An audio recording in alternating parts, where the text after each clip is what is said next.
ఫిబ్రవరి 16న జరిగే భారత్ బంద్ను జయప్రదం చేయాలని కోరుతూ మంగళవారం తుంగతుర్తిలో IFTU, AITUC, CITUC, CP, ML Prajapanth ఆధ్వర్యంలో బైక్ ర్యాలీ నిర్వహించడం జరిగింది. ఈ సందర్భంగా అఖిల భారత ప్రగతిశీల రైతు సంఘం జిల్లా ప్రధాన కార్యదర్శి పేర్ల నాగయ్య, ఏఐటియుసి నాయకులు రాజారాం, సిఐటియు నాయకులు బుర్రి శ్రీనులు మాట్లాడారు. ఫిబ్రవరి 16న జరిగే భారత్ బంద్ను జయప్రదం చేయాలని కోరుతూ మంగళవారం తుంగతుర్తిలో ఐఎఫ్టియు, ఏఐటియుసి, సిఐటియు ప్రజాప్రాంత ఆధ్వర్యంలో బైక్ ర్యాలీ నిర్వహించడం జరిగింది. ఈ సందర్భంగా అఖిల భారత ప్రగతిశీల రైతు సంఘం జిల్లా ప్రధాన కార్యదర్శి పేర్ల నాగయ్య, ఏఐటిసి నాయకులు రాజారాం, సిఐటియు నాయకులు బుర్రి శ్రీనులు మాట్లాడుతూ కేంద్ర ప్రభుత్వం అనుసరిస్తున్న కార్మిక రైతు వ్యతిరేక విధానాలకు నిరసనగా ఫిబ్రవరి 16న జరిగే భారత్ బంద్ జయప్రదం చేయాలని పిలుపునివ్వడం జరిగిందన్నారు.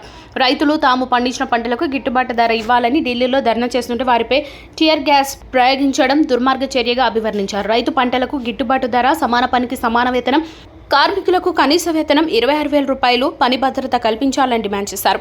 అన్ని వర్గాల ప్రజలు బంద్లో పాల్గొని విజయవంతం చేయాలని పిలుపునిచ్చారు. ఈ కార్యక్రమంలో అరుణోదయ సాంస్కృతిక సమాఖ్య జిల్లా కన్వీనర్ గొడ్డెలి నరసయ్య, ఐఎఫ్టియు కాసర్ల దుర్గయ్య, హమాలీ వర్కర్స్ యూనియన్ నాయకులు బొంకూరి శ్యామ్, రైతు సంఘం జిల్లా నాయకులు పల్లా సుదర్శన్, పివైఎల్ నాయకులు వేర్పుల పరశురాం తదితరులు ఉన్నారు.